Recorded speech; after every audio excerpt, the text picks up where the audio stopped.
Today we're looking at FCE. 2 or 3 of my students are studying for FCE, so it's about time we looked at it in detail. We're going to start with the use of English paper. It's a difficult grammar paper. We're going to start with the basic collocations, because collocations are one of 6 or 7 different topics you really must know to get a good mark in this exam. You need to know collocations, phrasal verbs, linking words. We'll do these in other videos. Today just collocations, but several other constructions as well which are worth looking at because they often test them. Now, you should know these already, or many of them at least anyway, but it's worth reminding yourself of the differences between do and make, because in this exam very often 1 or 2 questions will be based on understanding this difference. Not every time, but quite often. So please remember, the main difference between do and make is that we do some kind of task, some kind of job, some kind of work. We do office work, for example. We do an essay, we do a test, we do the reports. So something that you're doing at work or at school, I would use do for this kind of work, or even housework. Do the ironing, do the cleaning. You can even do the shopping. Yeah, do some shopping.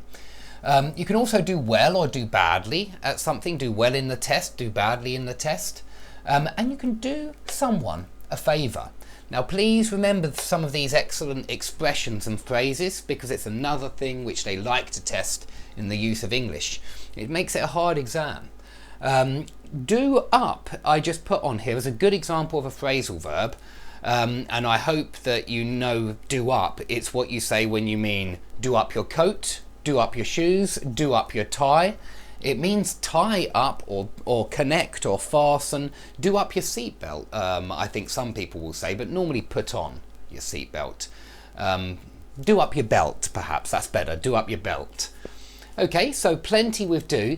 There are more. Please see my video on do and make to see some more. But make, here we have make in the sense of create. Make a paper plane, make a phone call, make a success. Yeah, we made a success of the project. We made progress in the project. Yeah, don't make a sound, don't make a noise. So any kind of sounds or noises we use make. Make a mistake, make pizza, make dinner. I've just thought of another one actually. Make a face. Yeah, very often if you do something like that, or maybe if you're a little child and you do something like that, you could say he made a face. Make promises, offers, suggestions. Make a speech. And also make somebody do something.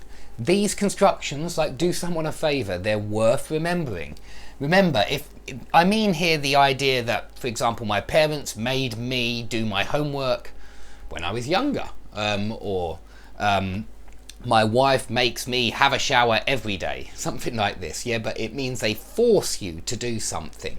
Note that there's no to here. It's quite strange. It's a bit of an exception. Make someone do something, no to. Okay, so that's make and do, but there are plenty more that you have to know about, and we'll go through some of them today, but it's not everything, of course. It's a difficult exam, and so it tests a lot of different expressions. Okay, so some of these are worth noting as well. I'm going to treat this like a lecture. I hope you're making some notes at home. Let's have a look at have now. Now, have has got a lot of different nouns which can go with it. You can have like eat. You can have breakfast, lunch, dinner. Have a snack. Okay, so quite often it's used in the sense of eating and drinking. Have a coffee. Have a rest, have a sleep, have a chat. There are so many with have. Lots and lots and lots.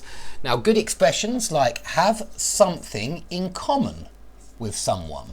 Have something in common. I have lots in common with my cousin. We love the same films, we like the same bands, we like the same groups, okay? It means we share the same interests. Okay, you can also have a meeting, Have a party. That's a good one to remember because, well, my students often get that one wrong and they say make a party or something like that, but it's have a party. The same with a lot of medicine as well. I mean, you take medicine, we'll deal with that in a moment, but you have an operation. If it's something serious, you have an operation. Or you have an injection if perhaps you're having a vaccination, an injection. Okay, so those ones are worth remembering as well. Another good piece of grammar, it's kind of like passive. I had my hair cut. Yeah, have something done. Have something and third form. Have something done. Have something and third form. It's the expression where I had my hair cut. Somebody cut it for me. I didn't cut it myself.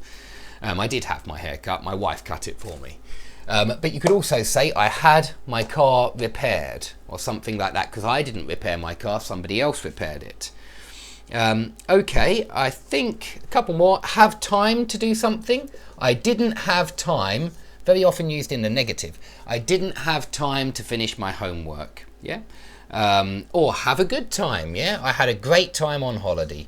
Have a great time, in fact. Let's remember that. Great often collocates well with nouns. Have a great time. I had a great time. Okay, that's plenty for have. Let's go on to go. Now, you should remember with go and do and play with sports. You go with a lot of sports. Yeah, so go cycling, go skiing, go swimming, go shopping as well. So you can do shopping and you can go shopping.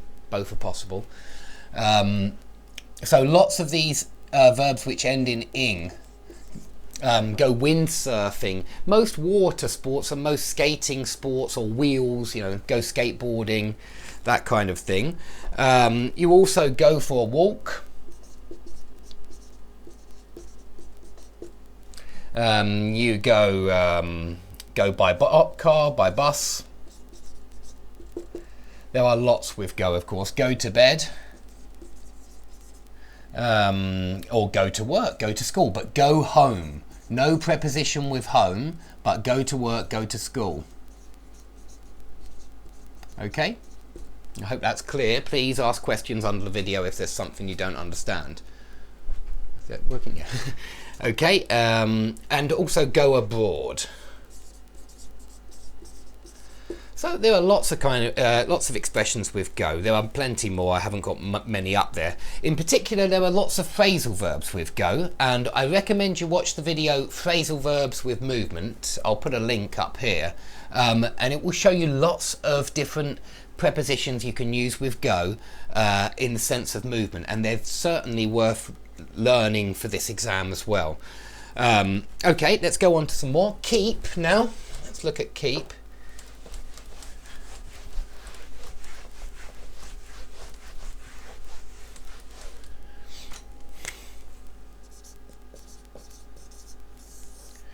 Okay, keep a promise when you don't break your promise. So you should know those two. Keep a promise, break a promise.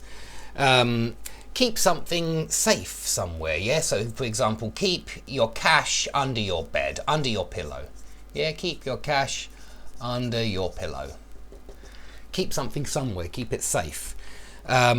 Keep doing something in the sense of continue doing something. So I kept on running for 3 hours. Yeah, I kept running. Sorry, I kept running for 3 hours. We can use keep on and keep here. I kept running for 3 hours. I continued running. Okay. We often use it for imperatives as well. Keep, I don't know, keep trying hard in this subject. You're doing very well, for example, if you want to give someone encouragement. Okay, keep fit. Yeah, if you want to keep in good shape, you keep fit. Keep in touch with a friend. Keep in touch. So you say it to someone. Keep in touch. Yeah, don't be a stranger. Okay, and I think that's probably enough for keep. Let's go on to take. It's another good one.